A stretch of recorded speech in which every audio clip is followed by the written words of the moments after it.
Lessons learned from beta testing prototype.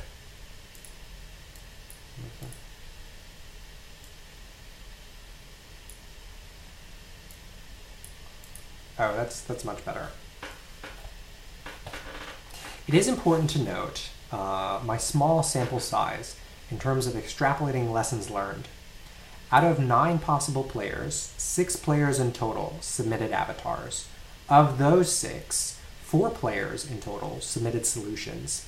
Of those 4, 3 submitted written critiques. I also received a critique from the one player who submitted a written request to be excused from the play in place of a critique. 2 beta testers chose simply to not participate and produced no written record whatsoever. Complaints included insufficient time, unease at personal information requests in the documents, and general disregard for what I had to offer in the prototype and as a facilitator. Though I tried to make myself available by phone, email, and in person, I received 0 inquiries for help in understanding the game. Everyone seemed to agree rules were necessary for a game. Players submitted to me an avatar and a solution within the context of the rules. To give a comprehensive report, first I will report on the details and reflections from our playtest regarding what the players submitted and my own experience. Then I will report on material from the 4 formal critiques that I received in combination with some of my overall analysis. Finally, I will report on design changes to address the lessons learned. Results and reflections from playtest. Avatar excerpts. Here are some anonymized excerpts from what players sent to me regarding their avatars with the prompt that the purpose of the character sheet is to help you develop a better understanding of who you are in reference to the world as your environment, and also to expose your teammates to material that lack of time prevents us from covering in-game. Please do not share with me anything that you are uncomfortable sharing. If you send me your character sheet, feel free to include other stats you think of. An excerpt from official avatar example. Health. I have no major medical diagnoses preventing my participation in World Game. I, however, am currently patterned to be unreachable for serious work from 6 p.m. to 10 a.m. weekdays, and unreachable on weekends generally. This is often impinged upon my own mismanagement of my time and energy, creating negative feedback cascades. This is self-corrected by hook or by crook. World Game points. I think it would be cool to consider how to map objective feedback from culture. Is it bank account stats, or Twitter follower stats, or academic citations, or a combination? I eagerly pursue the day when our stats maintenance is effortless and transparent, like in MMO or fantasy tabletop RPG. Player 1. Arms. Gross. Duty. Haha. Duty. 6. Parentheses. -2. Player 2. All investable time stolen by hell bunnies. 6. Currently itchy mosquito bites. Player 3. Career. Tax dodger. Health. Eagerly awaiting the singularity to replace my body. Player 4. Health. I consider myself healthy enough, but I would like to lose some weight. Player 5. Has no idea what's going on, is quite possibly, hopefully, a werewolf. Player 6. Health, 84.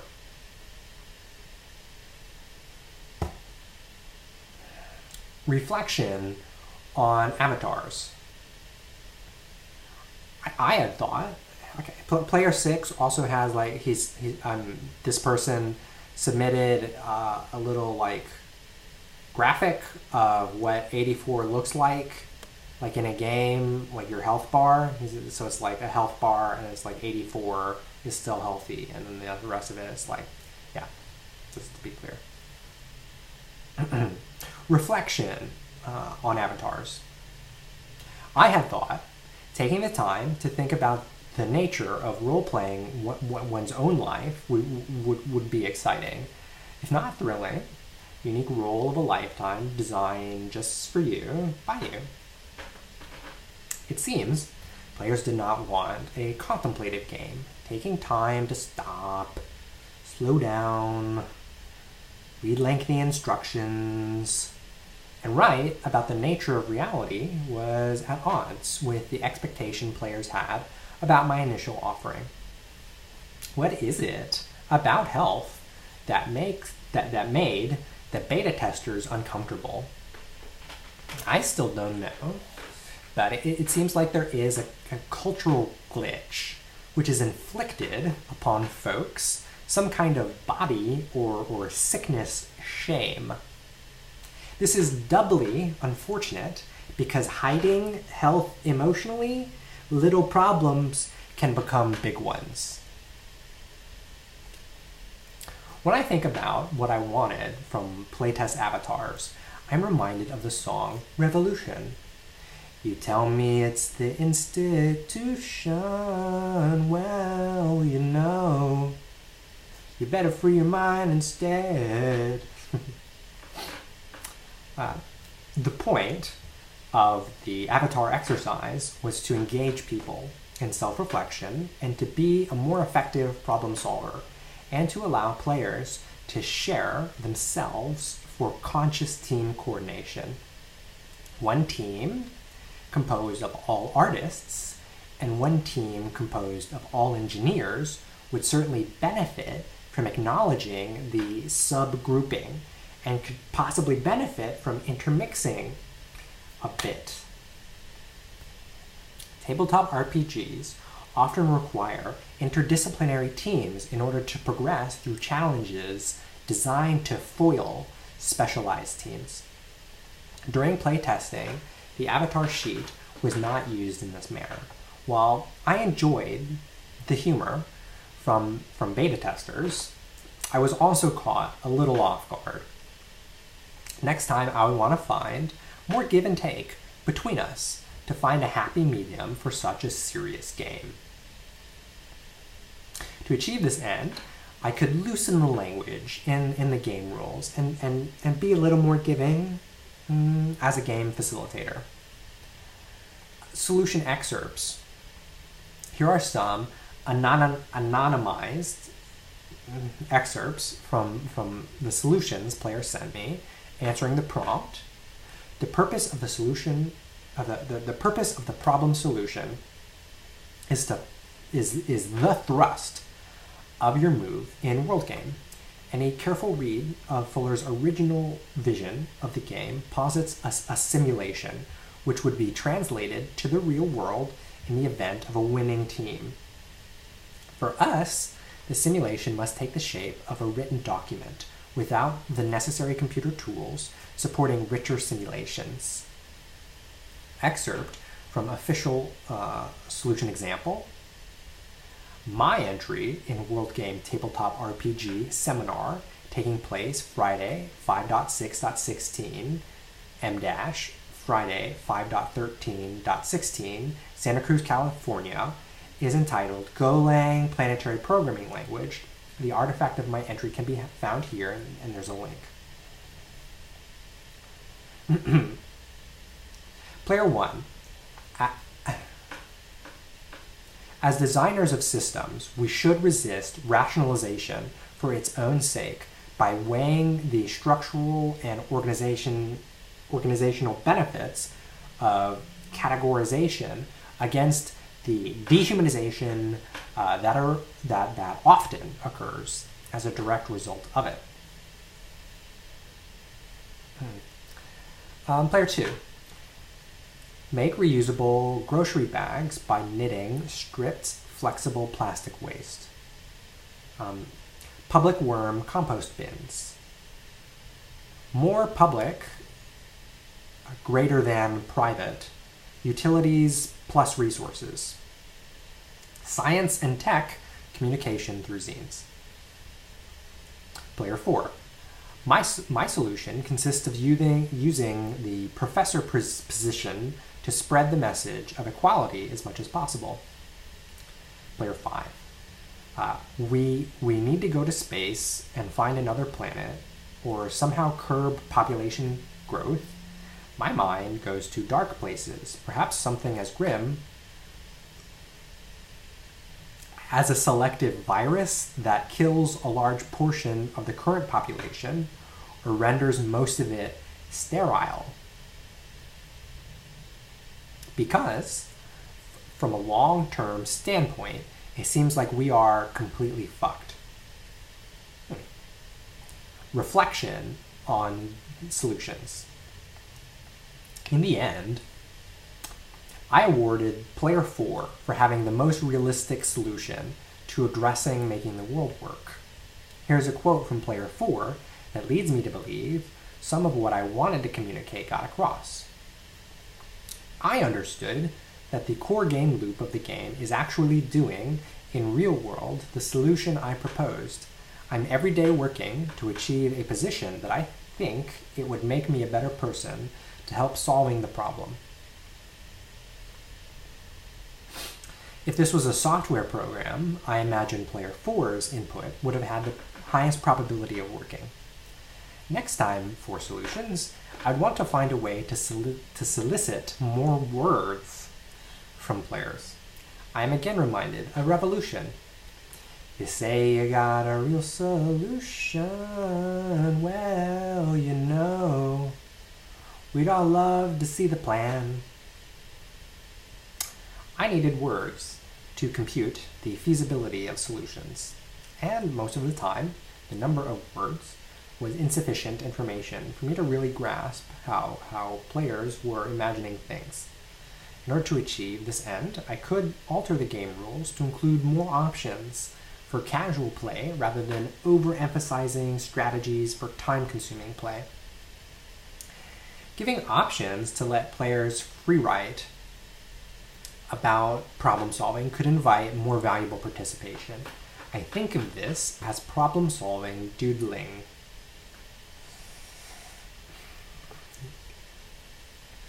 Playtest game facilitator experience. I made many mistakes in my prototype and playtest. From May 6th, 2016 to May 13th, 2016, I conducted the only playtest of my world game prototype. None of my intentions resulted in what I had expected. Despite my attempts to make a prototype spontaneously cooperative, non-adversarial game, it seemed to me like players felt like I was an adversary rather than a facilitator. I learned it is non-trivial to present a non-zero-sum game.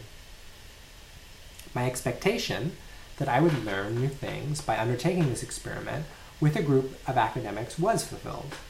What I had thought I would learn was academic information about problem-solving principles. Engineering majors and social science majors would naturally bring things I'd never seen before to the tabletop. It seems perhaps that emotions are easily stirred by the topics my game engages.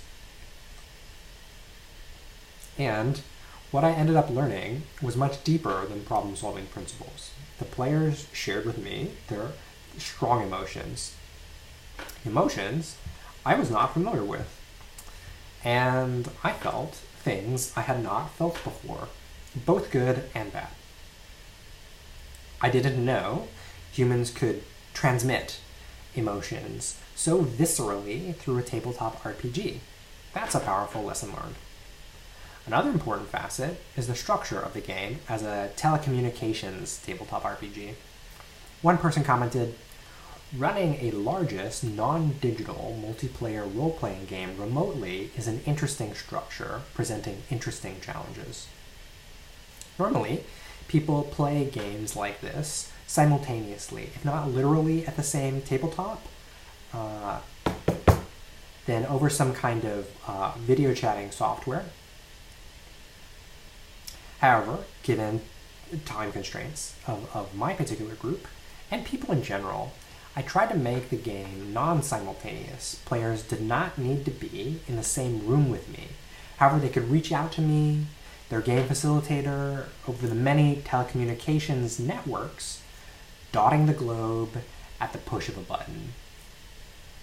And I made myself available to respond promptly during a preset office hours time frame. I called this a telecommunications tabletop RPG. In this sense, given the rough draft nature of my prototype, a hands-on, in-person approach would probably have worked better. Ultimately, however, having the tabletop able to be run remotely through correspondence is a goal of mine. Results and reflections from critiques. Design Challenge 1, A Planet in Crisis, Issues of Tone.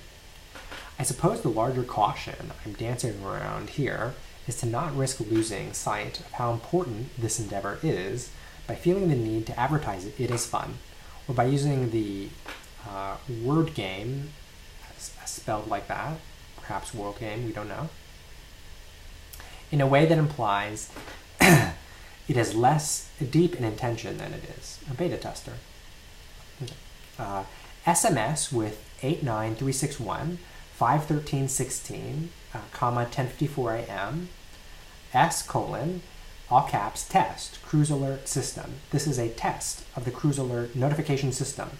Please respond as indicated. If this was a real emergency, you would have been provided information about a potential danger and actions to take.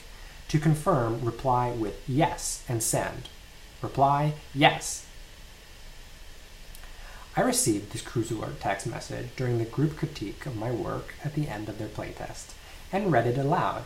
As part of my response to the feedback, I compared my prototype world game to the cruise alert system. Having early warning systems saves lives. I am motivated by my research that life as we know it could collapse for all of us. How can I facilitate humanity getting on the same page regarding unsolved problems that, if left unsolved, will mean death and destruction?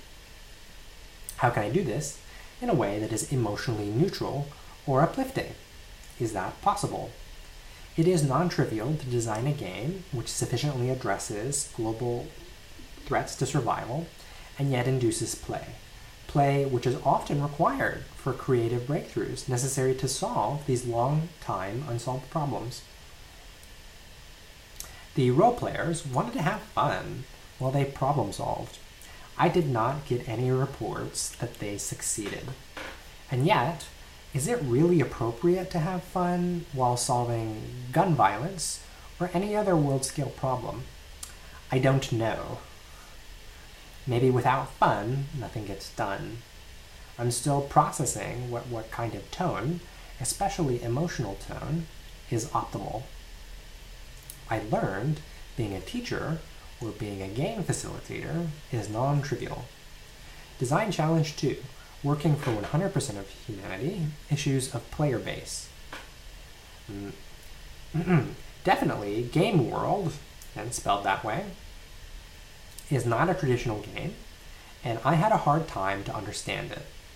I can say I spent about 2 hours playing the game yesterday, plus 1 hour to understand what I was supposed to do. Instructions were very confusing to me. I had a hard time discovering what the game was about and how to play it, a beta tester.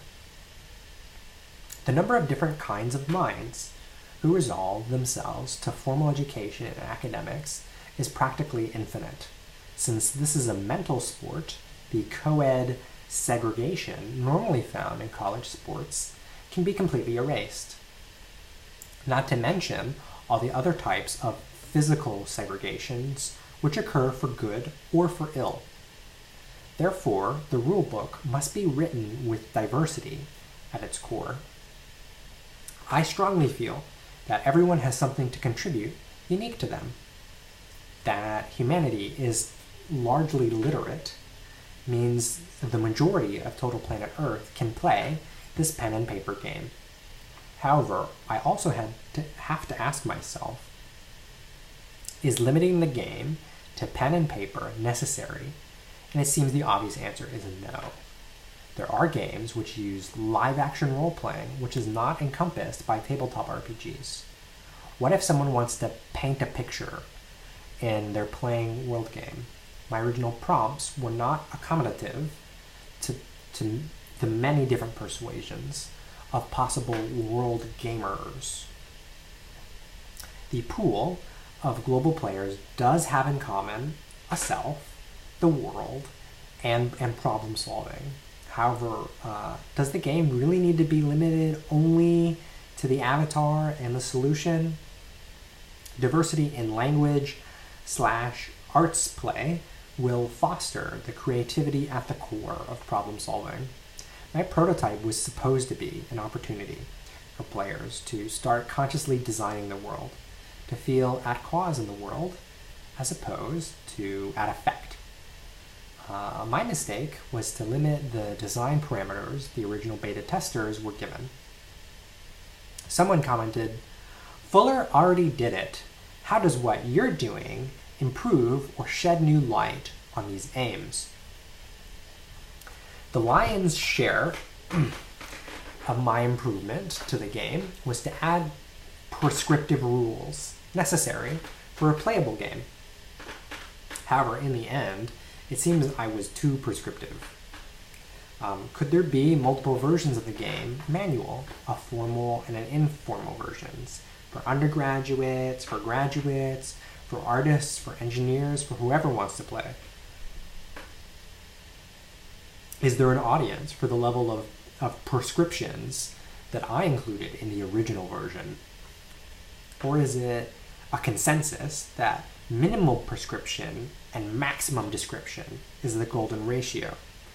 These are the types of questions of accessibility, which define issues of player base.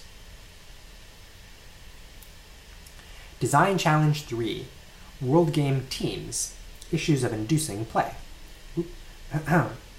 I worry that the language and surface texture of the material does not invite play.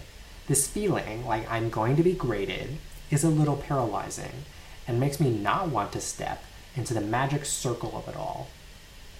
I also don't know the metrics by which I'd be judged or graded, which is even worse for those feelings of reluctance to play and uncertainty over what actions I should take. I'm not in a headspace to be creative and freely, confidently express myself right after I've written a resume. And that is how writing and thinking about the avatar sheet makes me feel.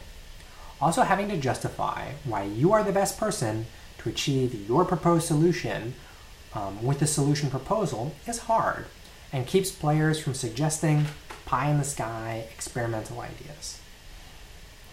The game, as it is now, does not feel like a safe space to me, a beta tester. My analysis for this report is that it seems like the emotional nature of world-scale problem solving is at odds with what people generally want from games, which is play. What ultimately mattered to me was helping people solve problems. I wanted my game to help bridge the gap between play and problem solving, and I think the potential marriage between play and problem solving as a cultural phenomenon is merely a flirtation of what it could be. To this end, what does seem to be helpful is giving people blanks to fill in effective use of space can induce play. Questions inspire answers. However, upon reflection, it seems clear I made the questions I asked of players too specific. The narrow range of avatar questions asked only for objectively precise data, and the narrow range of problem-solving questions asked only for planetary scale solutions. This stemmed from my personal interests, and it is clear future questions need to be much broader and to accommodate the interests of any given person. I do think most people are interested in creatively answering questions about themselves and questions about the world as a form of playful expression. And I do think answering those questions is aligned with the soul of education. I thought I knew what the players needed to think about in order to play in the world productively. But it is clear they already knew what they wanted to say and do. My job as a designer is better limited to giving a creative space to explore rather than prescribing how to play competently.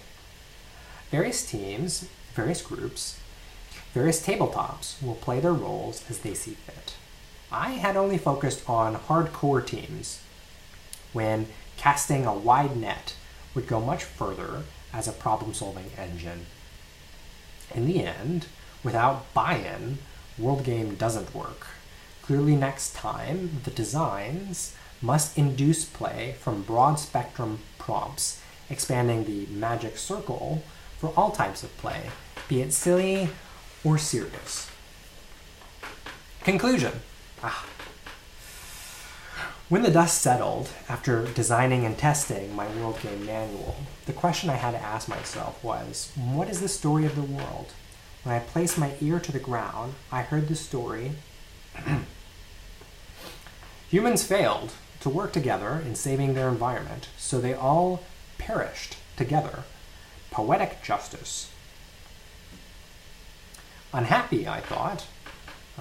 Is there any way to change such a huge and entrenched story? For me, at least, World Game seems like a feasible thread that could be woven into our global narrative. It could change the stories we tell ourselves and renew the purpose of society. Literally, through each pen and paper game, our story could be rewritten. The new story might go like this. Against all odds, humanity banded together around World Game to solve the problems that were stacked against them. I'm in good company for such a prophecy. If we take everything game developers have learned about optimizing human experience and organizing collaborative communities and apply it to real life, I foresee games that make us wake up in the morning and feel thrilled to start our day. I foresee games that reduce our stress at work and dramatically increase our career satisfaction. I foresee games that fix our educational system. I foresee games that raise rates of democratic participation. I foresee games that tackle global scale problems like climate change and poverty. In short, I foresee games that augment our most essential human capabilities to be happy, resilient, creative, and empower us to change the world in meaningful ways. Dr. Jane McGonigal. That said, I am interested in World Game RPG, the sequel. When I stop to think of the problems that need solving, I cannot think of a better way to solve them than World Game.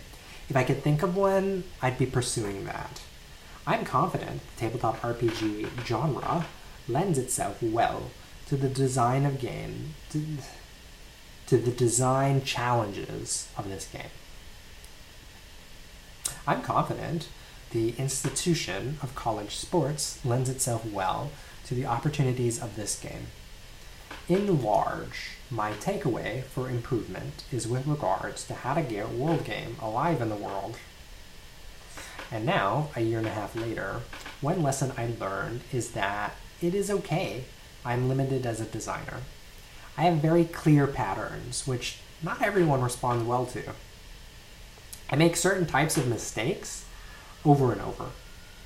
Certain muscles I have are weak, and for others, they're strong. That's what being an individual is all about.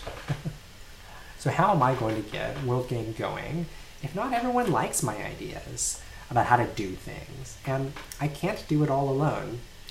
I think the lesson to be learned is I don't have to single-handedly save the world through designing World Game. I just have to be willing to spontaneously cooperate with others, probably a lot of others, who are more skilled in the areas where I am inadequate to the task. My imperfections as a designer invites others to step in, and I think that's great. The very things I've identified need improving in the game, that it has a limited perspective and needs more diversity, are best fixed by a diverse group of people aiming for an unlimited perspective. When textbooks are written, often they are sent all across the world to professors at various universities. Having others help me in crafting the documents in a like manner would be effective. I would want Prototype 2 to be a collaborative work as opposed to bearing the cross alone. In the end, I would never want to force people to beta test my game, as was arguably the case in question. Let them ask, can I play World Game too?